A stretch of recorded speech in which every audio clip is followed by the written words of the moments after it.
What was crazy, Nas? What was crazy? Yo, it's Lord Gargamel in the building.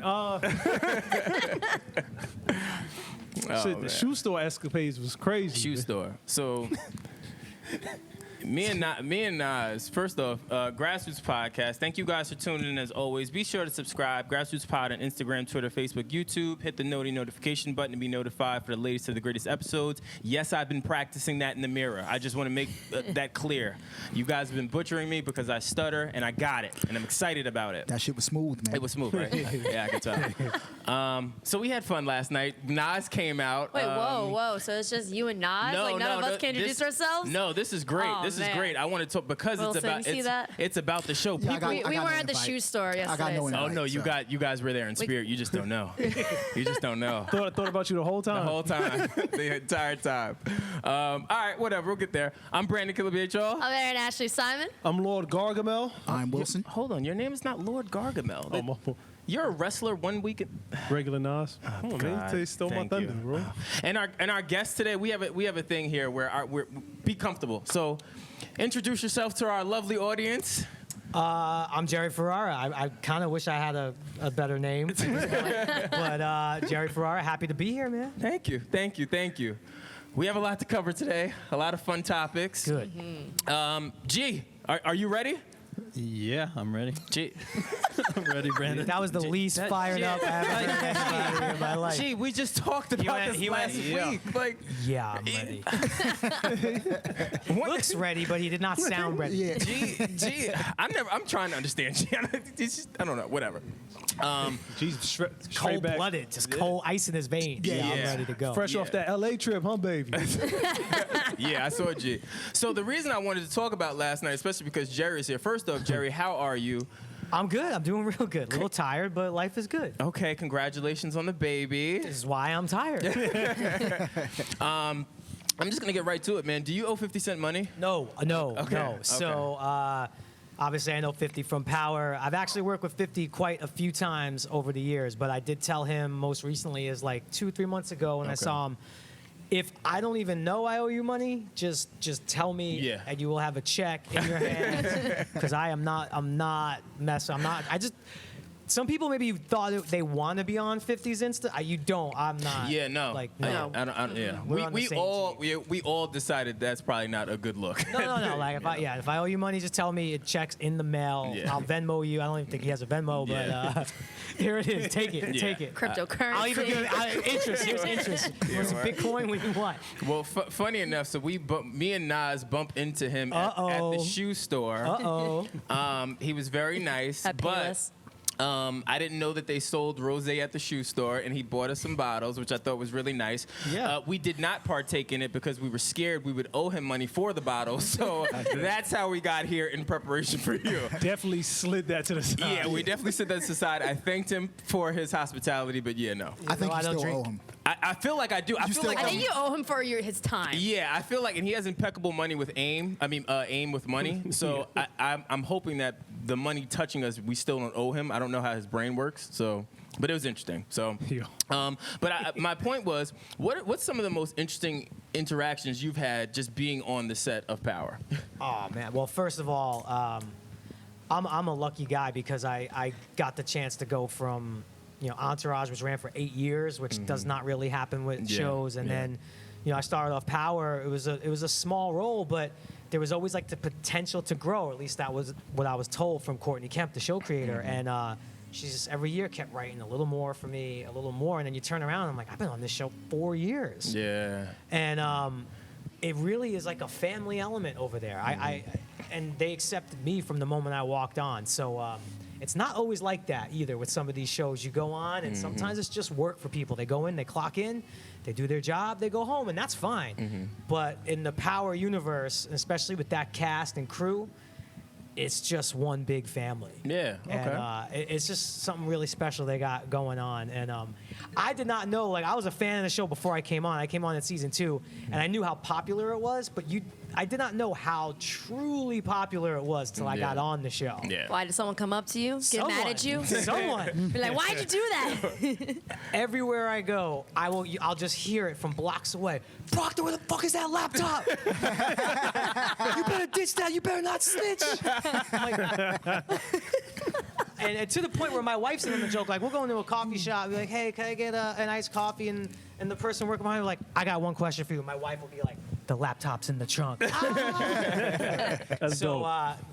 the Power fans, honestly, it's like nothing else I've ever seen. And I just also, like, Entourage wasn't on really during the social media universe. Like, it was brand new toward the end of Entourage. I remember I had the line on Entourage where I had to say, like, Vince, you got 2 million Twitter followers. And I remember on the side saying, fuck is Twitter? What is it? Someone showed me how it came out like 3 days before. Yeah. So seeing a show on social media, that's just a lot of fun. I mean, I have a lot of fun with the fans on social media. It's great. Speaking of Entourage, wasn't like last week the 15-year anniversary? It was. That's how old I am. Damn, that went quick. Thanks, E. That went 15 years. Yeah, it was the pilot episode aired July 18th of 2004. I was 24 years old. Jesus. So I am staring down the barrel at 40. If you want to save me from doing the math quick, I'm staring down the barrel at 40. You better than me. I start messing my age up now, and I'm only 34. It's bad, man. See, I wanted to start saying I was 40 like 3 years ago, so I could just be 40 for 3 years. I felt like I could beat Father Time like that. Yeah. No, and I'm done especially, my year. hopefully, if the grades don't grow in faster than you anticipate, you can pull it off. Oh, mine are coming. Yeah. They're here. That's why I got to keep the fade short, because when it grows out, it's just like guitar strings. Yeah. sticking out of my head. So I have a question just around like your start. Like, where did you get your first start? And then also, obviously, coming off of Entourage, like, did you ever imagine being bigger than your character on that show and now landing Power and then all of these other things you've done? Like, Well, as far as the start, it's almost just like the ignorance of youth in a way. I was so young and didn't know anything, and which equaled I had zero fear of anything. So I didn't really start acting until I got into college, and I really just started taking acting classes because I was told that the teacher gives out like easy A's. I was failing. Man, that's my own my heart. first, I had a political science paper due. It was like my first college assignment, and I never forget. And I don't even think this is cool for a college professor to say to a student, wrote on my paper, maybe college isn't for you. And I'm like, that's fucked up. So I took the acting class just because I thought it was an easy A, and I fell in love with it from there. And I started doing extra work right away. I was an extra in the pilot episode of Sex and the City. Oh, shit. We were in Limelight for 18 hours. No one knows you guys are too young for Limelight. There was a club back in New York way back in the day.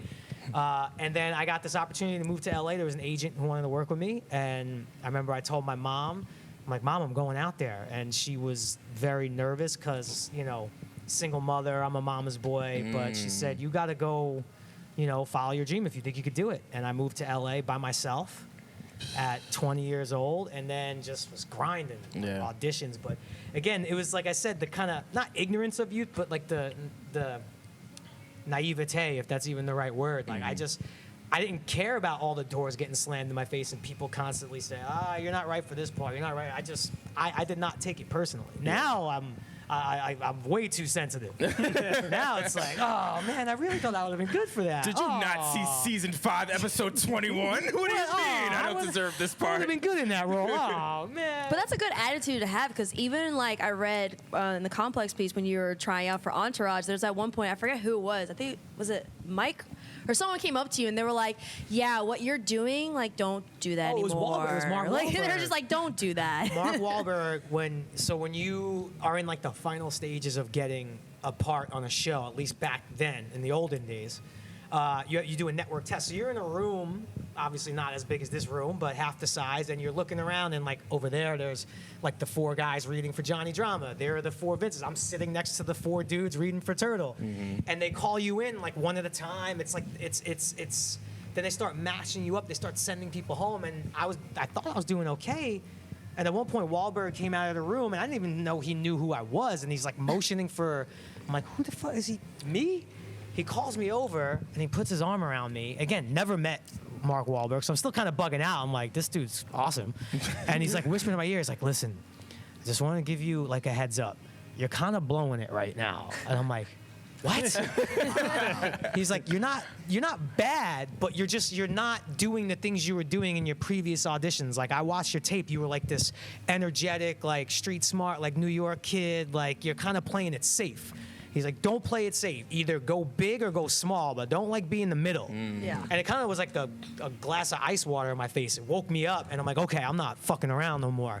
And we went in, and I really went after it, and luckily I did enough to get it. But it's like a moment like that, you just play it safe for that one opportunity, thinking you're doing the right thing, and it could have passed me right by. So that was definitely my start. Entourage was by far at that point the biggest thing I had ever done. Yeah. Yo, real quick, how long after moving to LA did you do King of Queens? Let me go back in the files. Yeah, y'all are really trying to make him old on this episode. I am. No, it's true. That was maybe like 3 or 4 months into me being in LA where, you know, I didn't even have like my SAG card. So, you know, I just was happy to get my SAG card. But then I had this routine and I got into, because I worked like cliche actor guy, like worked in every restaurant in LA. So I'd have my restaurant job. I'd get a part like King of Queens, which was cool, say like 5 days work. At the time, I think you make like $3-4 grand. I was fucking rich. So I would walk into my job like in the movie Half Baked. I'd be like, fuck you. You can curse here, right? I'm Yeah, not. you can Okay. curse. Yeah, yeah. I curse everybody out. I say, I quit. This job's terrible. All you could. And I go do my job on King of Queens. I get my $3 grand. I'd live fat for 3 or 4 months. And then I go in and ask for my job back. Be like, guys, I'm out of money. Can I get my job back? They'd be like, yeah, and they'd always hire me back. Oh, dope. That would always be my cycle. I get like so a you little would quit? small thing. You would just quit routinely? I quit. And then I go do the acting job. I make what I thought was a ton of money. And then I would just live off that. And then when I would get down to like $200, I'm like, man, I got to go get this freaking job back right now. And that went on for a couple years. Yeah, word. It does. So I had a question too. What was one of the moments where you stopped caring? Like we talk about it a lot. As much as people say like, you know, I don't care about what people say about me or whatever. In essence, especially in the entertainment business for us media, you kind of do have to care at some point, right? What was something that was said to you that made you care, and what was something that was said to you that made you stop not caring about people's opinions and just going with your gut? Well, again, when I first started acting and when Entourage first rolled around, it was the very kind of inception of people's voices on the internet starting to like reach masses, where you could find reviews at the drop of a dime, you know, where you used to have to like go physically buy Variety or Hollywood Report if you want to see what people are saying on your show. I mean, I remember there was this website, I don't even remember what it's called, I don't think it's around anymore, but they devoted like a whole section of their website to, can we get this turtle guy killed off Entourage? and I just remember reading that being like, oh, and it really started to affect me, because you want people to respect your work, or at least kind of like your work, definitely not want you to get fired from your job. Yeah. It was for quite a while that I kind of cared, and at some point it all became a little humorous to me, and I learned that there's people out there that think, you know, Denzel Washington's a shitty actor. Like, there's not. The point is you're not going to go 10 for 10. Yeah. There's always going to be a small percentage that either think you're not good at what you do, or just want to hate on what you do because they can't do it themselves, or just find that trying to get to you with negativity makes them feel better. Yeah. So you're not going to please everyone. I'm fine. Like, I learned the work is meant to be judged. You could think I'm a terrible actor. You have every right to think that. You could hate Power or Entourage. That is your choice. Just don't get personal, man. Yeah. That's Yeah. my kind of Yeah. thing. Like, Yeah. you could same thing with athletes. Like, you want to talk about their game. Oh, you shot 2 for 12. You suck. Whatever. I'm sure that. Just don't get personal. Yeah, yeah. I think that's a thin line, right? Yeah. That people cross, and people can't really differentiate the actor versus the actual person. Especially with television. Well, because you're in people's homes. That was gonna be my question. Is from a like, we're linear right now. Everything is so much driven towards the internet. Was that a culture shock for you, coming from I look at your era as like the guerrilla style era of, yo, you're going to casting calls, you're waiting for emails, you're waiting for booking, where now it's like you can just DM someone. What is that transition like for you, present day, and have you adjusted to it? Are you still trying to figure it out? I'm still trying to figure it out because, you know, I recently moved back to New York about like a year and a half ago, born and raised here, but I was in LA, you know, 18 years. And at least from what I find with the film and television business, you used to have to be in LA. Bottom line, if you're not in LA, you're out of the game, you're missing opportunities, you aren't going nowhere. Yeah. New York's great, but that's like a theater community. You know, you're not really going to advance in television or movies. But now, even when you're in LA, if I have an audition, I'm setting up like you guys are set up right here. I'm doing my audition with either my wife or a friend, and you're just dropping them like a Vimeo link, and that's it. And you're waiting to hear back. That's crazy. So on one level, it's super convenient and allows me to live in New York and still be very, very efficient. But I miss those rooms. Yeah. Like I always felt that, especially with acting, like those auditions start when you enter the room. And having been on the other side, where I haven't produced many things, but I've been on the other side of the audition room, you really do kind of know when someone walks in the room, whether it's the presence or whether you're just like, oh, okay, let's see what this guy or girl has to offer. And there's other times where they walk in, you're like, I don't know if this feeling is it. right. But also, I will say, though, plenty of times, I've felt that way and totally been surprised and been turned and been like, oh, wow, no, this is the guy, this is the girl. So Yeah. I'm learning it. I mean, that's why like all the gaming stuff has helped me. It's kept me a little tech savvy and moving with the times a little bit. But Well, yeah, you guys were just on Cheddar Esports together, Yeah. doing And it I had a big. great time. Let's, I had a let's great talk, time. That's awesome. let's talk about that a little bit. How was that experience? I didn't know that you were big into gaming. She said, yo, he's definitely into gaming. He's gonna do it. I'm like, all right, cool. And then when I heard that you were really, really into it, I was like, oh wow, that's pretty dope. I never knew that about you, so I was already fascinated by that point. I mean, I could remember the exact moments of I would go to my friend Joe's house because like his family had a little bit of money in the neighborhood, so he was the first kid with Nintendo, first kid with Genesis. I used to always have to wait, and I would go there. We'd play Nintendo all day. We try to get up to Mike Tyson and beat Mike Tyson, and Mike Tyson punch out. And if you think I'm playing. Do you remember that there was a code to get up to Mike Tyson? Of course. 007-373-5963. That's crazy that you know that. 007-373-5963. I've entered it 1,000 times. The funny thing is that code still works. So for people, yeah, if you have like I have a Raspberry Pi. If you enter that in on a Raspberry Pi, it works. Seriously? It 100% That's brilliant. still works. Wow. But Yeah. I remember the days where like I would go to his house and play, and then I'd have to go home for dinner or do my homework or whatever, and I would sit in my room and just think like, man, I wish I could still play against Joe, but like I was in my house and he was in his house. That shit's never gonna happen. I just go to sleep. So I try to explain to my wife, like she doesn't give me a hard time, but every now and then if I go deep on a game, she's like, you've been playing for 4 hours. What are you doing? I try to tell her, I'm like, this is stuff I dreamed would be possible. Yeah. I went to sleep as a 9-year-old boy dreaming that we would all be connected in the gaming world like this and it would be this easy. Yeah. So Yeah, and you also, I started seeing that you've been utilizing Twitch a lot more. I'm trying. Like, how is that experience going? again, it's like your dad got a hold of some technology and doesn't really know how to use it. It's like I play, I'm on Twitch and like I sort of know what I'm doing.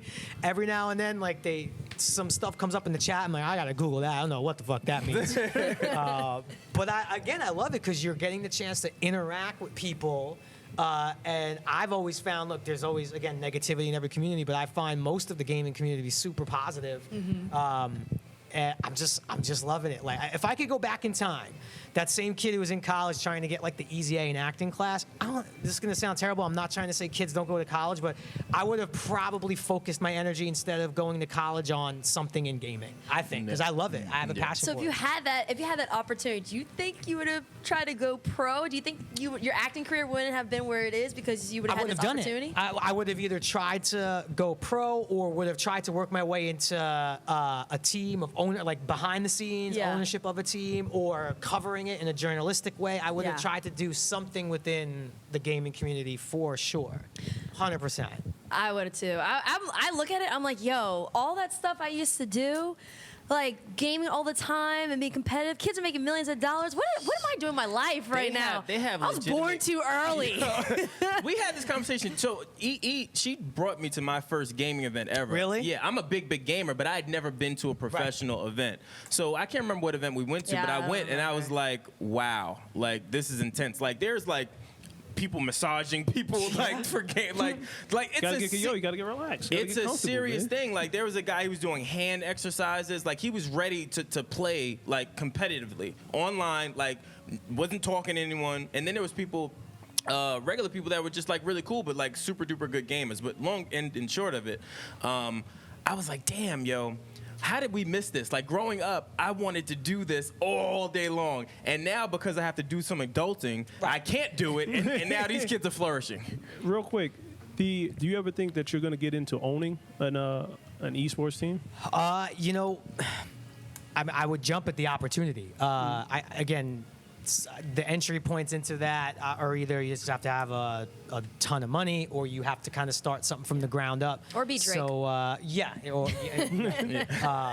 so that is something. If I could figure out a way to pay my bills and continue to grow financially, where I'm not like starting completely over, because you get to a certain age where it's like, now I have a bunch of responsibilities. I can't. Yeah. It's really hard to pivot into something brand new without still doing what pays the bills. But I would jump at the opportunity. I really would. But you already kind of have an experience as a creative consultant for Knicks Gaming, part of the NBA 2K League. So you're already getting like, it's not like you are just kind of jumping into a world you're like, I have no idea. Like you already have some kind of background. And I got into a full-on debate with a sports journalist who traditional sports does not think esports is a thing. Like, he makes the dumb jokes of like, oh, you 2K League, you're running the pick and roll, like, who presses the X button quicker? I'm like, let's diss him. Come on, let's diss him. Oh, no, I want to diss him. I went on, by the way, I went on Wait, this isn't it a podcast. Knicks writer? Yeah. I hope No. it's not my uncle. It's Chris it's Chris Mannix. I've gone on his podcast and had Chris. this argument with him. I've had this argument with him. Fuck you, guy. And Chris is great, but he just doesn't think it's beneficial in like any way. Oh, he's not thinking long And term, man. I'm jealous of those He's in that kids. generation. Like when my pops was there, he said, "You'll never make money off of gaming." Oh, did Well, some people old have the man. last laugh? What do you think now, Pop? But I get more into also just it's not traditional physical athletics, because guess what? Most people in the world cannot do what LeBron James does. He's in the 0.0001% of physical athletes that just. But you know what? For a moment, we could play a game, and I could do some really transcendent shit in the game. Now it's not on that stage, of course, but I had my LeBron moment. Don't take this away from me. Yeah. Well, the thing actually is, by definition, for sport, it says either you have to have a high level of skill or athletic ability. Because you think about it, fishing, that's a sport. Yeah, definitely. It's You know, an art. there's certain sports that don't require as much athletic ability as some other sports, traditional sports that we know. So that's what I'm saying. Like, what's like, they still require some physical ability when they're gaming, because some of them have to do rehab on their hands and stuff like that. I mean, they even have ribbon twirling in the Olympics. So why can we not fathom that esports can't be a sport either? Yeah. Listen, it's an organized game. That's what sports are. It's an organized game. And yes, there's no real physical athletic abilities For outside now. of great hand-eye coordination, which does decline It does at a decline. certain age. It does decline. I could just attest to this. And there's high-level gaming organizations that run tests on guys and girls. Like, how are they losing some of their hand-eye coordination? I don't know, man. Like, maybe this is going far too much into that no, direction. into the rabbit but, Let's go. I just love it. I spoke to my sister and my parents about it. My nephew, he's very, very heavy into gaming, but they think he's wasting his life, and I'm saying no. Like, he's already figured out YouTube, like how to do marketing on it, how to build like these big gaming platforms. Like, he's really, really good at Fortnite. But I explained to them, like, I envy him. I wish I could do what he's doing and be happy about it on a consistent basis. Like, I hate being that I'm an adult. I hate it. You know what I'm saying? Like, and I don't think people understand it, especially in this day and age, that there really is power. There's documentation that proves that people that play video games, or people that listen to podcasts, or people that are into like spiritual books, things of that, they tend to be a little bit more inclined. Yeah, and it just so happens that all that stuff with gaming is set against like the digital backdrop, right? Yeah, So like you said, you're either learning how to master YouTube or Twitch or Twitter or whatever. But I mean, I have to like call people like Adam, like Kuda, one of the kids on Knicks Gaming, like how to help me set up my Twitch. I'm like, Adam, I don't know how to do any of this. Could you please help? And he came over and did it in like 45 minutes. I'm like, this would have took me 5 days. I've been watching YouTube tutorials. Like, Would have took a break. I would have had a sandwich. what's a hotkey? I don't know what the hotkey is. Yeah. Yeah. I have a good. So we're gonna switch it up a little bit. We gotta have a debate. Okay. What's the greatest video game console of all time? You don't Time do this. hasn't ended yeah, yet. Don't do No, this shit. no, we Don't do have this. to. Don't do We this. have to. Don't do this. I get pure joy dropping these kind of questions on Twitter. Oh my I just dropped what was the God. most underrated console. But we're going to say, what's the Dreamcast. greatest video game console The of all time? greatest video game console of all time. I'm going Xbox One. All right, you're excluded from this. Wait, what? Yeah, Yeah, nah, why is he excluded? That's a little new school. Xbox One. Wait, do explain why. I can go with the first Sega being revolutionary. For one, all my friends have Xbox One. Okay. Okay, That's how you're basing this decision? that's everything for me. Cause PS4, better graphics, cool. All my friends don't have PS4. Hey, listen, I That's get his it. thing. I understand what he's saying. It's a very Don't put them against me. You're lying, right? You're acting right now. Hold on, hold on. That is great acting. I So, want to give you what's an your Oscar. favorite? What's your favorite? I'm either going Sega or I'm going the first PlayStation. Of all time? 100%. Revolutionary devices. Sega ushers in the whole wave of Sonic and everything that's Ultra to come. Beast? Okay. Contra, Madden.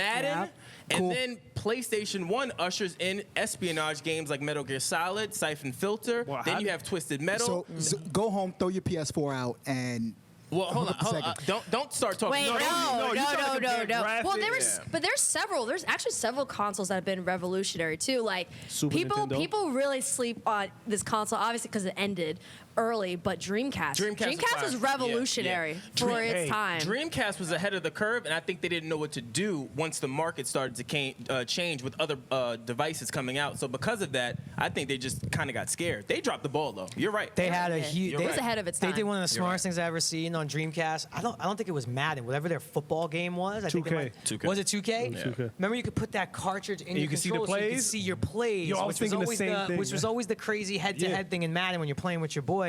Like bluff mode never really worked well. You knew it was either going to be like a run to the right or a run up the middle.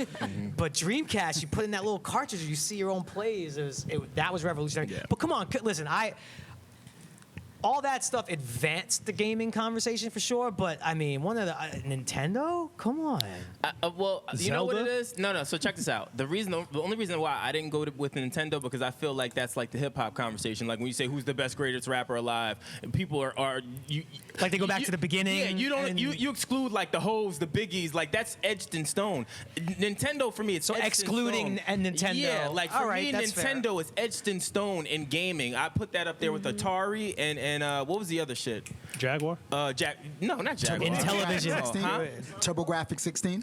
There was No. Intellivision way back in the day. The television that had That the Pong. embedded games. Oh wait, let me. Oh wait, hold on. let me What look was it the up. name of that? Atari? I know you're. No, Yo, no, not no, no, Atari. no, Yo, if I no. get a second pick, N64. Yeah, I'll take Yeah. that. I'll The take wrestling games on Yeah. N64. Wrestling game Wait, would. wait. Still the best today. For Just what? keep For wiggling that greatest? thing to get your special up. Yeah, and then once you get your special up, oh Wait, my I God. think you guys are referring to WCW versus NWO. Yes, yeah, buddy. Classic. Yo, N64. Now thinking about it, they had a really good run. Strong. GoldenEye. GoldenEye. Oh you know my what? God. Brett Favre. And Brett they're Favre. talking- Way to come back after the Xbox One thing. Way to go. What a big comeback. What y'all know about Perfect Dark, though? Don't disrespect me like that. That's a Listen, comeback victory. Of course. What do you know about GoldenEye? What do you know about Zelda? What do you know about Smash Brothers? Yeah.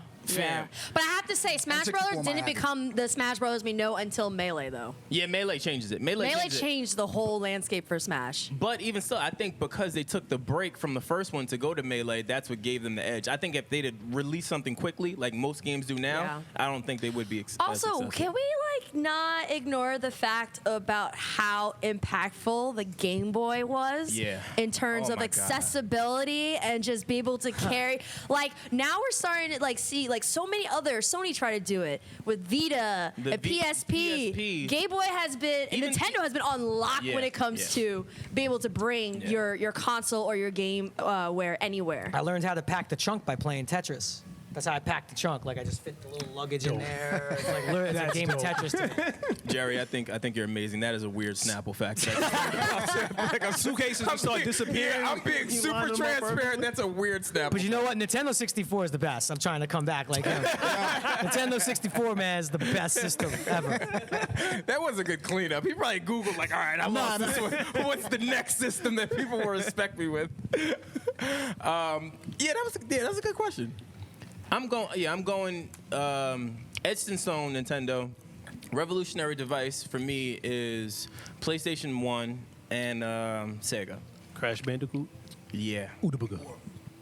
I had a lot. I mean, there are a lot of. I mean, think about Yeah, it. Like what's yours? You didn't say yours. What's yours? for greatest ever. Greatest ever. What's yours? Oh gosh, you're asking me someone who The pressure is on. No, because like when Someone you that has ask me every that, I'm system. thinking Yep, about like all yeah. different like greatest in terms of this Yeah. or that. Keep it surface. Surface? Just impact. We won't do graphics because clearly there's a gap there, but just impact on your childhood and what you think impacted the culture. Oh, What system are you gosh. going with? Impact.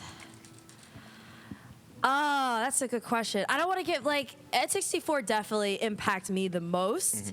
Because that was the one, so I grew up first playing Sega Genesis, but Nintendo was like the first one I really remember like going in, playing by myself. Because Sega Genesis, I still, like my brother, I kind of like watched him play a lot more. And then PlayStation 2, I want to throw a curve. Oh shit, I forgot about PlayStation 2. I'm going to throw a curveball. PlayStation 1. And this console was great because it literally is it's helped set up for the future of gaming. The original Xbox. Yeah? I'll pass. Yeah. The 360 is that the 360? The 360. Yeah. With the first Xbox Live. Because Yeah, now, that was huge. think about it. Oh, That was the shit. first time you can play online with Yep. anyone in the whole world as long That's as you crazy. had it.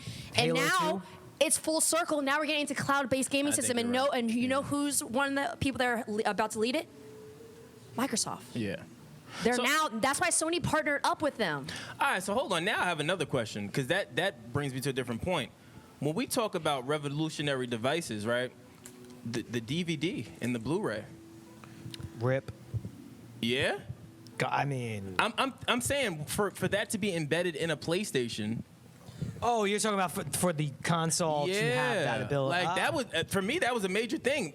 DVDs back then were expensive, and DVD players were expensive. So to be able to have a video game and a DVD Blu-ray in one thing, I didn't leave the house. You could do what? You could do what with that? Yeah, like I didn't shower I was a kid. I was in front of my game. My parents concerned that I need mental health because I'm locked in. So that's what I'm saying. I wonder if that matters. Even though DVDs, I mean, are that's really whole out there at this point. DVDs are fucking archaic at this point. Yeah, it's Who not. has a DVD? Yeah, well, I have a DVD. I still do. I mean, we know you have a DVD. Everyone knows. I just got rid of about 400 of them when I moved back to New York. We definitely know. And I was like, should I take these? My wife's like, are you? I'm still like, person? I still have the Just book. taking I don't space. want I'm to not get gonna rid of say Say it. goodbye to them, but I got rid of all of them. Yeah. all of them. And it was the best, and you don't miss it. I know you Yeah. got to use your mom's storage. I use my mom's storage. I left all that stuff there. Sorry, mom. Yeah. I'm not throwing away my DVD. Sorry, Mom, but I also kind of stopped using DVDs when we had like LimeWire and all that Yeah, stuff. That was kind of like yeah. the beginning of me stop using all those Yeah. stuff. I was like, Yeah. I'll tell you something though. I was back. My wife is from just outside of Akron, Ohio, so we were back there visiting her family, and we're driving in her cute town, driving through, and I'm like, is that a video store? Yeah. It's not a Blockbuster, but there's just like a mom and pop? and pop video store. I'm like, how is that? We're going in. And pull over, and we go in, and sure enough, it's a full functioning DVDs on the wall, people in there perusing them. I'm like, is this a time, like the time just stopped right here? Is this frozen in time? I found a place that I may share with you guys if you're nice. There's a place in Brooklyn that sells nothing but retro video games. And I'm talking pristine. I don't know where they're getting them from. They're brand new. Any game system, anything you want, they have it. And it's reasonably priced. oh, they better be careful. I gotta though. get that from you. They're bringing back the minis of the old school Well, yeah, consoles. yeah. They're starting to do that Well, now. I bought a few. I bought the PlayStation. I bought the Nintendo. But that's what I'm saying. When I happened to stumble on this on Instagram, and as I saw it, I was like, oh, but they have everything. Like anything you could think about from your childhood, It's they there. have it. Star Fox. It's there. It's there. And they Never did. liked Star Fox, man. What? You Never. lack imagination. Hated it. Wait, hold on. I hated Star He's Fox. gonna come back though. He's Yeah. gonna Not he's even gonna the drop a one gem though. 64? Nah. Jerry you're didn't even know what to bugging. say. He just You're looked at you bugging. like, yo, come That's back. tough. You're like anti-Star I Fox. fuck That's with tough. Star Fox in Smash Bros. No, fuck that. Why do you not? That Star Fox. I couldn't get into that game. How man. could you not get into Star Fox? Couldn't get into it. Why though? Never appealed to me. Oh, I He don't know what has it was. no imagination. Wait, so what? Hold on, so there's no video game that you guys hated? No, I'm not saying that, but that's the obvious one that most people liked, and that Never. because you don't like it, it's kind of I'm judging Never you. liked it. Okay, so what do you like then? Because we only hear what you don't like. Yeah, let's talk game about that. What do you Like? What's like your favorite? What's your What does Wilson top play? 5 or favorite 5? I'll just say favorite 5. Favorite 5 video games. Yeah, We're not judging. I'm definitely judging. Perfect Dark, Okay, right off the Okay. bat. I'll give you that one. You have all of the wrestling games. All of them? Because there was some trash. Not all of them. all the WCW ones. I was gonna say that's like the same Okay, thing. I'll roll with saying- that. I'll roll with that because WWF didn't get hot really until like Yeah, the, they They had one good one. They had one. They had I think two. Raw. No, they have two. Royal It Rumble. was Raw and Royal Yeah. Rumble. Raw and Royal Rumbles Rumble. with Yeah. them. Game Day 98. Game Day '98. I fuck with Game Day. Okay. Juice was the code. Yeah. Okay, go ahead. I think I'm done. That's pretty three. much. That's three. You got two Still more got to go. two more. Yeah, there was come a on. few wrestling games though on it. No. Wrestling games Yeah. as a genre You have is two more. one. GTA 5, Okay, fair. best game of all time.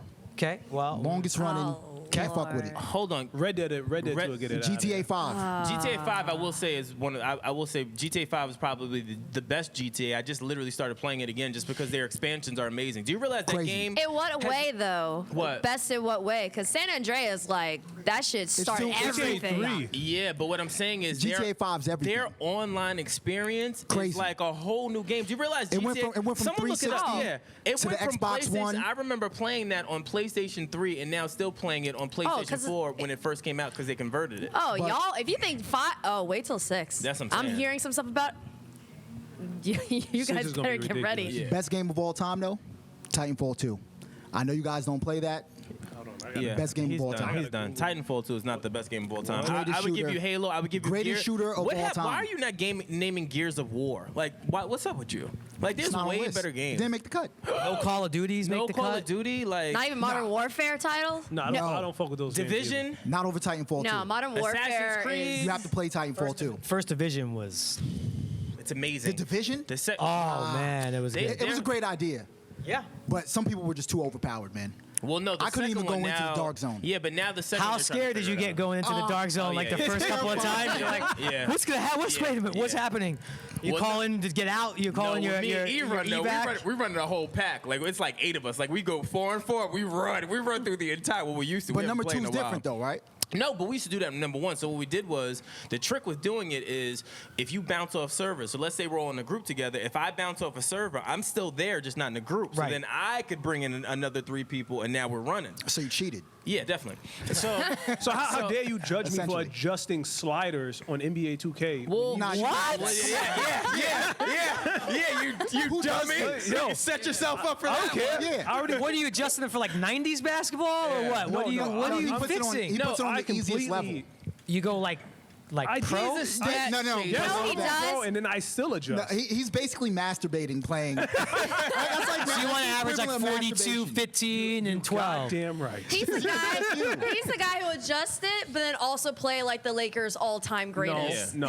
He's picking the Knicks. USA team. No, That's what he's doing. I'm Yeah, he's always that picking. guy. I'm always He's picking that- the Knicks. Yeah, you're never picking the Knicks. Come on, don't do I'm that. always Wait, 6'9". current Knicks are all-time. You're doing the all-time then. No, I'm not. I'm creating myself as I see myself. 6'9". As a You're 99. But I'm looking at you. I can confirm. 260 You're pounds. definitely not 260 pounds. You're not Yeah, 6'5". yeah, he's the only guy I know that creates a big man. Yeah. He creates a Everybody's center. a point guard. Yeah, Like, you gotta do a guy with some finesse. I know how to set a pick. Watch me set this pick. Watch this Not pick I in the set. paint. Yes. Bro. Wait, but Watch this outlet pass. unpopular Volleyball. segment. Unpopular. What is the most popular video game that you think is trash? Like Y'all right now, or- Yo, I know I'm One gonna of the most popular video Garbage. games that you think is trash.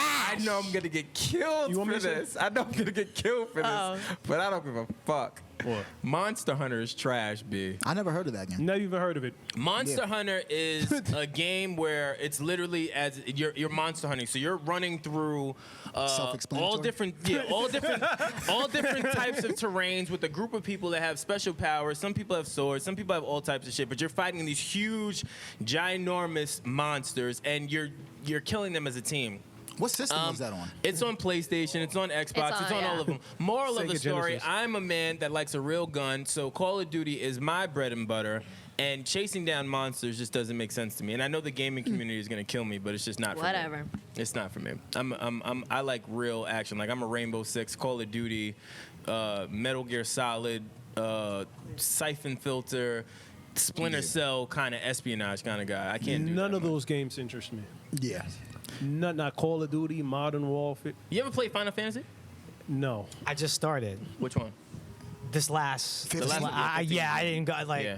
I actually did a stream of it with Final Fantasy to kind of promote the new content, and I was with someone, a streamer who knows the game well, and like, so I'm starting from the beginning. And I'm watching the cutscene. He's like, "Wow, I haven't watched this cutscene in 7 years." I'm like, "Your character's he was playing on his character who was 7 years old. That's crazy. Like he started this character 7 years ago, and yeah. just keep because What the the content fuck? just keeps Yeah, the the game just keeps content expanding. keeps It never expanding. That's ends. crazy. This is the first. I just started Destiny 2 as well. Destiny which is amazing. was- Which- Yeah. is the Oh shit. yeah. I Destiny- just started. I'm getting my boys bringing me through it, and because I'm getting hyped for the new one in September. So Yeah, so Yeah. they're talking about this new one is supposed to be like amazing, and the content that you have in Destiny 2 is supposed to roll over. So if you play Destiny 1, your content rolled over like your Right. character. They're doing that exact same thing for 2 into 3, but there's some secret thing they're working on, which I'm sure you probably know about. Probably talked about it. Where when you convert your character over, you automatically get a character buff. Like you're already That's buffed pretty up. dope. Which I'll is take really it. dope. Oh That's yeah, pretty dope. there's this. Oh my gosh, yeah, I know what you're talking about, but yeah, it's like something you have to do beforehand, Yeah, I and remember it'll what get it it to a is. certain point. So then when Yeah. you get the game itself, it will transition over. Yeah. I forget exactly what, but yeah, I know what I you're don't know talking what about. it is, but yeah. I'm gonna go with safe one. Fortnite. I think Fortnite's trash. Yeah. Yeah. I hate Fortnite. Yeah. And I talk about on the show how much Yeah. I hate it too. I you would. hate it, like you just don't have any. I respect it. It's for Right. kids. I respect it, but I don't want to build and try and shoot at the same time. Yeah. I just want to shoot. That's why I love Apex. What about PUBG? Apex. Is I great. love Apex. I love Apex is Titanfall. You know that, right? That's I love why it, I was yeah. gonna say you must love Apex Legends, Yeah. right? I played it a few times. It's Really? It's all right. It's all right. You always get killed. That's the- why you saying that. Yeah. I haven't played it enough to He's got. Yeah, I can tell. I can care tell. about getting killed. I got murdered though. I'm not gonna, I got murdered. Anytime someone starts a sentence, like, you already know it's shaky. You already know where it's going. I want to segue a little bit. I want to talk Marvel. I also Okay. discovered, obviously from E, you're a Marvel guy. So talk to me a little bit about just your Marvel picks. What did you foresee it ending the way that it did as far as this phase? And what are some of your favorite movies that in the phase that were like you had you mind blown from an actor perspective? And that could be observing people in their craft, or if you're in fantasy world like the rest of us, where we're just sitting there like, oh my God, Thanos is about to kill everyone. I just, as far as Marvel, for me, what I loved and love about it going forward is, and because there's a lot of kind of superhero movies back in the day that were not always executed the best, and some were overhyped, similar to like movies based on video games always Yeah. don't translate because the Yeah. execution's tough. Marvel's found a way to do the big popcorn superhero movie that we all want to rush out and go see, but also back it up with a story. Yeah. I just need a little bit of a story. Yeah. There's something I have to be able to lock into that's more than just the lore of it or the lore of the character. And I mean, Marvel's, and then, I mean, just, have you ever seen people get that hyped on like the rollout announcement of what's coming in like 2 years Yeah, from now? yeah. You can't get anybody excited for something that's coming in 2 years. Marvel Yeah. figured out a way to do it. So, Yeah. Can't wait. And the funny thing is, it's one big troll because when they release all these trailers that we think are leaking on Reddit, they're leaking Nah. them, and those Yeah. scenes are never used ever again. Never. And Yeah. we're sitting Genius. here falling for it's genius marketing. Oh, And I just heard Jordan Peele might direct Blade. yeah, Blade, yeah. is that true? Because Yeah. that It's a was the rumor. announcement that Yeah. kind of, I've heard so many rumors already that it was like, it was Mahershala Ali who had like, he had a new take on it and went and like was like, no, we got to do this. I'm hearing so many great, I keep hearing Like the all- inside the track. you know. Well, no, he's got the inside track on Power. That's right. I need to know, do you die? Well, yeah, let's break some news. Let's break some news. Can you imagine if he spoiled that? Can you imagine? Jerry, fuck your contract. Yeah, What, do fuck you your die? contract. and then you got to worry about 50 years. Don't answer that. no, Don't answer that. Never mind. No, but I've had conversations with people who, someone the other day was like, how does it end? Like, first of all, do you want to know? Think about it. Like, if I'm excited for something, whether it's a movie or a TV show or a book or a game or whatever, I've never understood the spoiler community. I don't like that. I understand why people do like drop spoilers as either as like a troll or just to be a dick. Yeah. I don't understand the fan that is just dying to know how something ends. You want like a little sneak peek? All right, that's fine. A bit of information that maybe no one else has. Like, hey, Mahershala Ali is gonna be Blade. No one knows yet. That's cool. But just to like say how this is how power ends, I just don't understand why any fan. I don't know. Do you want? No, I'm big on Like if I was to say, hey, turn the cameras off, I'm gonna tell you how everything goes down. I would probably fight you. As I say, you don't want to know. I would. Oh yeah, you should have seen him for Endgame. Yeah, Yeah, ruin the whole thing. I don't play when it comes to that. Only because when I was younger, I aspired to be an actor, and it obviously didn't play out like that. But I understand. Oh, wait, you stopped? What goal? Yeah, I thought did. you were still doing it. Oh, I see what's happening here. All right, come on, now. Come on, what's happening? Come on. Some sort of Joe Budden joke is coming. I hear it. Something's happening. But no, I understand what it takes to go into putting together a special something for fans. So when I see people put up spoilers and then, don't even give a warning or whatever, like, I hate stuff like that. And I stopped talking to my friends. I've cut off 2 people who I still haven't spoken to because they sent me leaked information about Endgame, and I have yet to talk to them. I don't play that. Look, not only do you spoil the ending for people who genuinely don't want to know and want to enjoy it, but you do also kind of spoil the work. Like, those producers, those actors, the director, that crew spent hours and hours trying to get this right. Yeah. And have it ready for an audience that genuinely wants to know, and then someone just from a keyboard or their phone is like, blah blah blah, this happens, and then they all explode. Boom, and it's done. Key grip. Yeah, like I don't understand that. What do you think about the whole Scarlett Johansson thing too, with the cast type thing where she was saying, "Oh, I want to be able to play like a Martian, a tree." Basically, it was in reference because she had a role where she was playing a transgender man. Let me get that correctly. Transgender man, and they were saying. I missed this whole thing. I'm not even trying to be concerned. I did not. I missed this whole story. I'm not even lying. No, you're good. So basically, I guess the question we want to ask you is like, have you ever been in situations where you got a role where you had to play a certain character that was like a representation of like LGBTQIA or just someone that's outside of what you are? And did you have to sit there and be like, this is a good role, but like, I don't know if me being a man, et cetera, like I should take that role? Yeah. Well, the only way I could relate to it, first of all, for me, like to even go after something that's like that against type for me, typically for me, I'm either going to get offered or have to still go in and fight for roles that are still kind of what I've already done. So for me to go get something that's complete departure from anything I've done, that's a fight. Yeah. I have to go in and prove on multiple levels to dozens of people that I could do that. The only thing I could relate to on that level is every now and then I will have either like an audition or a meeting on the role that I even just know I'm not right for. Like, I don't think I could do this with either the right representation or just be good. I think you guys could do better. And I'm not trying to sound like a martyr, like, oh, I thought I wasn't good for. No, I want whatever I could get at times, believe me. But the only way I can relate to it is there's been things I've like, oh, they want you to come in and meet on this movie. I'm like, or this show. I'm like, first of all, I'm not going to get this. I know that because I'm not right for it. But also, I don't think I'd be particularly good at this because I can't relate. Go find someone who could relate to these circumstances way more than I can. But when you say relate though, like that's the thing that we were having a conversation about with that comment was that does it necessarily have to be something that you can relate to or something that you can go well, I don't know what roles they were, but go and actually do engage research and all that stuff. Yeah. And I guess that's what, some of the great actors kind of pride themselves on, where they could not have any experience. Like the perfect example, right?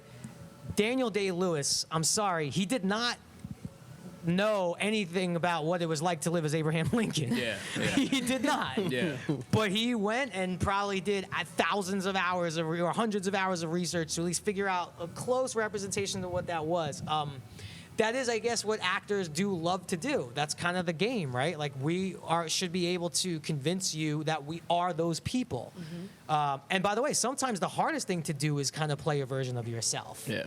Sometimes I'll get a note where it's like, you know what, do it more like you. And I'm like, well, now I'm insecure because if I do it like me and you hate it, that means you hate how I do shit. So I'd rather hide behind this character because if you say it sucks, well, that's not me. That's the character. So I guess also I really have never been challenged in that way where I've had to do tons of research to figure out, all right, how am I going to play this character because I know nothing about it. There's been times where I had to research and talk to people or families of people, but it's hard for me to relate because those are the types of roles that are going to like the A-list elite, and guys like me still very much have to go fight for most of the time the breadcrumbs that are left over. I'm not turning this into a woe is me. I understand. It actually makes sense. I thought it was interesting that you said. I think it's important knowing when you're good for a role and when you're not good for a role, just so you know how to set the expectations and you don't waste anyone's time. And there's times too where I know I'm not right for this. I know I'm probably not going to get it. But then your job is to go in there and at least give a worthy performance to at least make a mark for something down the road. Yeah. Which I've found has actually worked. That's why advice is, as far as like acting in the entertainment business, it's the hardest thing to give advice because there's no blueprint. Like, hey, if you do X, Y, and Z, it's going to translate to success. There is a randomness to it. There just is. I'm living proof that there's a randomness to it. But just go in there and like, I've gone into auditions where I'm like, this is just, I have no idea what I'm doing. I'm not going to get this. I'm going to go in and just do my best because this person may down the road be like, oh yeah, I like that Ferrara kid. Bring him in again. Yeah. And sometimes it's gone really well and sometimes it's gone terribly where I've been like, I'm going to stop and start again. This is not going well. So you made a comment to it. I wanted to just circle back to it, just about like going for roles that you kind of know. Do you worry about getting typecast? Like there's certain characters that you know will forever, like for Urkel, Jaleel White, he'll forever be Urkel. No matter what he does, people say, oh, and you know what I'm saying? Like, do you ever worry about playing the same type of character as I used to a lot, and I guess it still is in the back of my mind, but enough time has passed and I've ventured out. That's why like the trickiest thing with the Entourage movie, which did not end up doing all that great at the box office or anything like that, but I thought we ended the show in a good way, and I for me, it was on a little bit of a hot streak. For me, like this is not A-list hot streak, but I done Think Like a Man 1 and 2. I done Las Vegas, Lone Survivor. I'm like, oh wow, I'm starting this new career in a way in movies because all I've ever done is TV. And then when they come at you like, hey, we're gonna do the Entourage movie, it's like, I'm gonna go back into that world. First of all, I thought we ended well. Yeah. But then also, I'm going to put the Yankee hat back on and throw the jersey on and throw the Jordans back on, which I love. I mean, I dress like that to a degree. Nothing wrong with that. But, I'm going to go back into that world. It did scare me at the time. And I do think I'm not going to say it hurt me, but I think it slowed the momentum down for sure. Yeah. But as far as typecasting, it's not as big of a concern because you're speaking about Jaleel White. Like, I think those times, too, were just different because if you did television, you were a TV actor. You didn't do movies. Yeah. And if you did movies, God, you could do TV. That was like slumming it. Yeah. So nowadays, I mean, all the lines are blurred. You have people have only done, I mean, Julia Roberts was on an Amazon Prime show, and like all those lines are blurred. It's no longer do you do TV movies. You want to do it all. Yeah. And I think that there's a lot more platforms for you to kind of show what you could do that's different than what you've done. But it's funny, like I now when I go up for a comedy because of Power, some of the feedback's like, "Oh, can you do comedy?" And I'm like, well, I mean, Jesus, I did 100 episodes of HBO comedy. It's old news. Yeah. It's you got to still continue to prove yourself. If you're willing to prove yourself and do the work and humble yourself a little bit, typecasting isn't a problem. Yeah. What's like your biggest fear or insecurity when it comes to working in this industry? Because a lot of times when you see celebrities and a lot of times you see people who are doing or being so successful in their own right, you rarely get to see a lot of the failures of the back end. You rarely get to see the moments where you doubt yourself. Like, what is that one thing that you feel like you felt insecure at one point or you feared, or like one point where it's like the biggest failure that you had at that time, you felt like, oh, this shit's falling apart. Yeah. Well, I'll tell you what, I don't consider the Entourage movie a failure because we had a great time doing it, and those guys are like family to me, and but it did not do well, or as well as people would have hoped. But and this was my first also diving in now to Twitter, Instagram, that's a thing now. So watching people line up to kind of shit on it was a little tough. Yeah. It was I think it was the only time I've ever taken all the apps off my phone for like a week. Because it just was, again, look, it's all good. You don't have to like it, and you make your jokes. But people were like, oh, you hit it that far? Watch how far I'm going to hit this one. they were lining up. So that was tough. But I don't view it as a failure. Look, I think all actors are trained to, you finish one job, like, Power as a show is done. It's like, well, shit, am I ever going to work again? That's just like the way that we're trained to think. Like, you finish one job, and it's like, man, I hope I can get another one. Yeah. And now it's just interesting because the stakes are so much higher. It's like, I have a son. It's like, well, I guess early retirement is gone because I gotta look out for this little dude for the rest of my life. And as a new parent, really, there is like the whole like, well, how much is enough? Just keep making it. Yeah. Don't stop and think about how much is enough unless you're in a whole other, I just keep working. Yeah. So I guess my fears are, and this is why I love podcasting, gaming so much, because I can wake up tomorrow and do a podcast. I can wake up tomorrow and do a stream. I can wake up tomorrow and write. I can't wake up tomorrow and act. I have to wait for someone to say, hey, you're now allowed to do what you love to do. We think you're good enough. Here, you got the part. Yeah. So That's such an interesting I'm trying to branch. That's why I try to branch out, because and I'll always love acting, and I'm always gonna act. But I do get worried that, One day that call's not am gonna I come ever through. am I gonna get another job? It's just a deep, dark fear that I just admitted in front of you guys. I want to hug you. Please don't. Like, I know, but I felt that because we think about that in the media. We think about it like we mind map constantly. Am I ever gonna work again? And we always think, all right, we had a great episode, amazing. All right, what do we do next? Yeah. Because it's always, especially in this day and age, we live in such a crazy society of what have you done for me lately that it's so prevalent in how it dictates our lives that it's a real thing. And then also like having to relax yourself like during those periods where things are kind of like the water's not moving as much as you want, and you're just like, oh my gosh, and you get so many doubts and stuff like that, and having to just like be consistent and just stick forward with it. I don't know if this is a New York thing, or maybe it's just an LA thing, because it's the whole, and this is maybe specific to acting, but I think this branches out to everything else. The worst question to ask an actor who just happens to not be working is like, what are you working on? And then it's and in LA. I'll take that off. No, what I'm saying is like the reason why I'm bringing it up is like in LA, because everyone's kind of sort of doing the same thing out there. Everybody's acting, writing, producing, directing, whatever. You run into an acquaintance. It's like the conversation is just going to be the third question. It's like, oh, you see the game last night? Oh, what you been working? What are you working on? And there's been times where I know I'm like, I have not been working on shit. It's like, I got this thing, and but now honestly, being here, if I ever get asked that question, I literally just say nothing.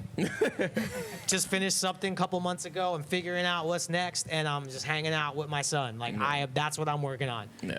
So. Yeah, it's like the fear of what's next, and is that what's next ever gonna come? Yeah. That's also that a comes with driving everything. force, though. That's the driving force. That's the exciting part. That's the creative side. It is, for sure. I'm not freaked out about it, but I guess maybe it's because fatherhood's still a new thing for me. If it's just me, I'm good. Yeah. I could survive on very little. Yeah. And my wife is like that, too. Like, honestly, I've already achieved way more than I ever thought I would. The rest is a bonus. But then the minute there's this other person who you just don't know what's next. Like, I don't know. It's just a new. Maybe it's all new. It's what all new parents like think you of. I said, don't know. It's now you having to sacrifice your own wants and your own desires and just doing whatever for this little human being that For sure. is going to look up to you one day and say, "Daddy, what the fuck did you do with my life?" Like, you have to account for that. I passed on a job, which I don't get offered tons of jobs, but there was a good job 2 years ago, but it required moving far away, like out of the country, far, far away. And it was a show, so in success, that show would have gone for years, and that's you what you're would have living been there for years. And I had just gotten married at the time, and it's like, we're doing well, we're all right. Like, I'm gonna say no. And I talked to my wife about it, and we said no. And that project's still going on. Now I'm looking at it, I'm like, how much would I have made? I would have made X. Every now and then I look at my wife and be like, we should have took that fucking job. Yeah. Who cares where we live? We could have been there. We would have been just fine. Yeah. But I don't know. Maybe it's just because it's just the new dad stuff that's going through my head. I don't know. Oh, I see Marvel or DC in your future. I don't know if The that's my Batman. skill set, man. Yo, you Nah, could play man. Robin. You could play Robin. I He's could got see the it. haircut, the Dick No, Grayson I don't- haircut. He can play Robin. I kid. could- It's the only 5'6" superhero. Is there any Listen, other man. 5'6" superheroes out there? Robin turns into Well, Nightwing, well, a badass Wolverine- fucking That's character. Let's- Wolverine is. Yeah, Wolverine is small too. A lot of people don't know that Wolverine is tiny in the comic books. He's not a big guy. Yeah, he's not a big guy. muscular, but he's not tall. Listen, honestly, of course, I would love to be in that universe. But that's just something that I accepted may not be in my future. And I don't say that in a bad way. Like, there's guys and girls that they just have that skill set. Like, Yeah. you just buy it. But I mean, Now I want to see you in Guardians Volume 3 or Thor. 4. really? Yeah. So I'll go Guardians. I can Guardians, see I that. could see him in. I could. for sure. Just Yeah. because of the humor and that cast, I think you'd be great for that. You listening? I did have a question. Sex scenes. Again, that's not in my skill set. Okay. Wait, straight from Disney. How about sex? Well, I mean, it's not really No, that this much is a of fun segue. conversation. Yeah. This is a good conversation. Yeah, according to One in the Sex same. scenes. Yes. Do you run from them? Are you apprehensive from them? Do you turn them down in consideration to your relationship? And if you don't do them, I'll give you an A and B question because I know it's a lot and we're running out of time. So one, when you do take them, how does that work in the household? You're obviously a good-looking guy, probably being intimate with a good-looking actress or actor, whatever. Fake intimacy. Fake intimacy. Is that ever a thing coming home where it's like, all right, so did you touch her or what? Like, what's happening? All right, let's dig How do in. you handle that? First off, Now listen, just remember your wife may see this. oh yeah, I hope she's watching. Talk your shit, Watch this. Jerry. She's not scared. Watch this. Listen up. Turn the volume up. First and foremost, fortunately for me, it's just not. I mean this. It's not in my skill set. I don't like. I'm not really that leading man that the girl is fawning over, and they're gonna have a whole sex. I think I've had in total 2.5. 2.5. Wait, One what's didn't the really half? qualify it. What's the half? Because like one wasn't like a sex scene, but there was just like a makeout scene. Okay. It wasn't like there was no, and it was like a PG-13ish or whatever. So it was not. There was nothing Gotcha. Okay. really like simulating of sex. But Yeah. honestly, I would be fine if you could tell me right now you'll never have one of those scenes ever again for the rest of your life. I'd be like, done. Yeah. Sign me up. The 2 times I've really had to do it. It's not fun for me. Yeah. I'm sure it wasn't really that fun for her. I don't know. It's just uncomfortable. Yeah. Like it I don't know. I personally find, and maybe some people will think I'm crazy for saying this, I find most sex scenes in TV or movies not even really that necessary. Yeah. To me, you could like hint at and allude to and cut to moments later, and it still kind of has the same effect. Yeah. I'm sure that, but again, there's some guys and girls that are really good at that. Never been my thing. I feel like this is a great, not to cut you off because I know you're going to say something, but I just feel like this is a great question to pose to the audience and to the fans. Do sex scenes matter now? That I never thought about it I've like never that. really, No, to they don't. me, It feels like fillers. They don't push the Yeah. story. Does it push the story? That's what I'm saying. Like, my There's some people brain- just want to see. They look. I was on Entourage. There's people that want to see Well, yeah, that. yeah. You know. Well, yeah, Yeah. y'all Yeah, live- Sa- y'all- yeah, Sasha y'all Grey living on the, that. the cliche life of the Right. music. It's different. But I thought about Castaway and there being like very minimal dialogue, and it's all like expressive acting, where there's no sex in that movie, and it's still one of my favorite Tom Hanks movies, but movies all together. And then when it does have the something, It's well, like it's subtle. Well said. It's subtle. That's So to the fans, I guess I want to listen. That's such a great question. Does sex scenes really matter at this point? Should I'm we gonna be- negate my own point though. See, like with Power, I Power think is- the scenes matter Yeah. because it's almost they.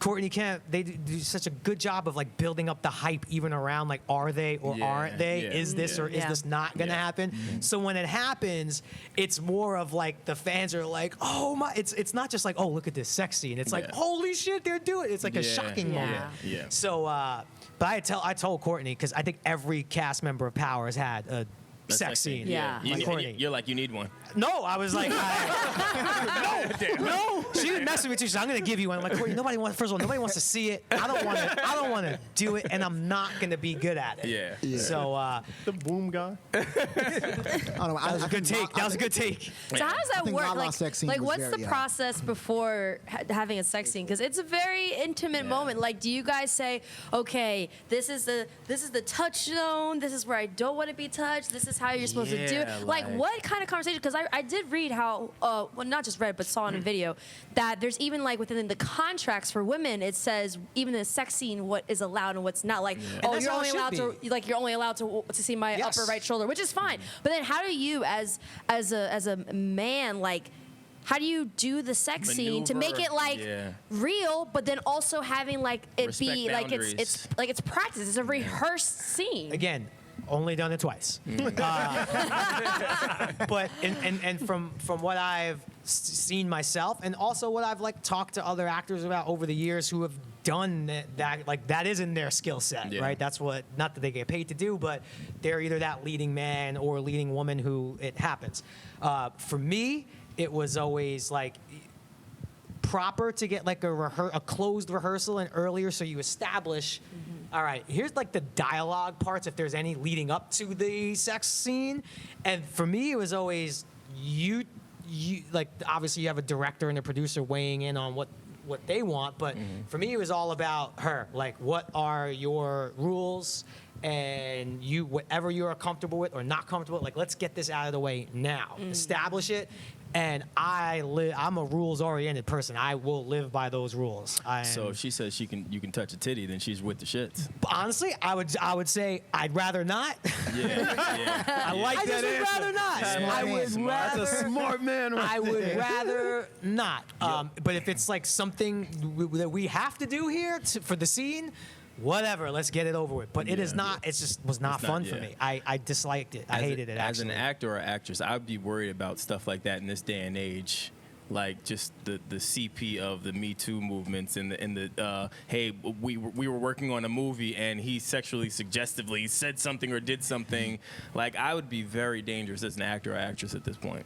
Well- Because you just never know how people interpret things. Like Well, that's why those just- rehearsing things are just important. interactions. Just get it out of the way early. Have the at least what if I got handed a scene tomorrow and it was a sex scene, I would go home and I'd tell my wife, listen, this shit, read this,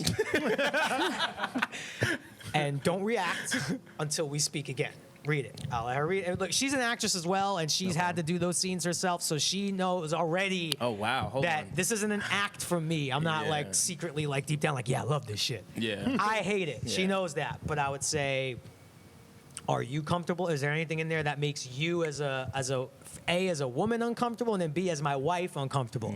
I let her weigh in, and I would go have my conversations, and I would then go do it, and she would trust that I would be professional, and she That's does. dope, man. And then I would come home and I would report back, and I would tell her like, this happened and that sucked, and we did it, but it's done, it's over, thank God. That's dope. Relationship goals. Word. That's fire. Again, there's some people who could just do those scenes, and it's like, Yeah. it's easy. And I guess maybe like, look, I could make smoking weed on screen look real easy. Yeah. real easy. You believe I was the best at it. There's some people who are really good at that. It make you just believe that they're the best. Yeah. Not me. Don't write me that shit. They won't have that in Guardians Volume 3. Yeah. Definitely not gonna be a Guardians. No, That's not a at deleted all.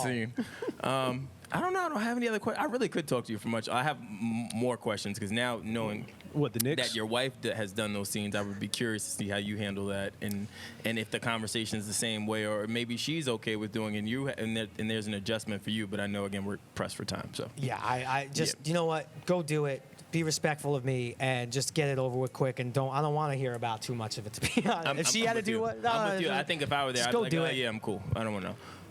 I'm cool if y'all are cool. Hold on. This was great. One for last me. thing. The Knicks, Oh boy. above 500 or below?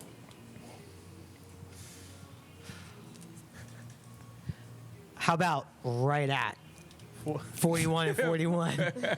That would be great. I would be ecstatic. That's a 7 seed that's in a the win. East. That's That's a a win. 7 That's or a a win. 6 seed in That's the a East. 3 seed. in the I think East. we're gonna flirt with 500. I do. I really think we're gonna flirt with 500. All right, hold on. Let's do a spitfire question thing. What did you have for breakfast?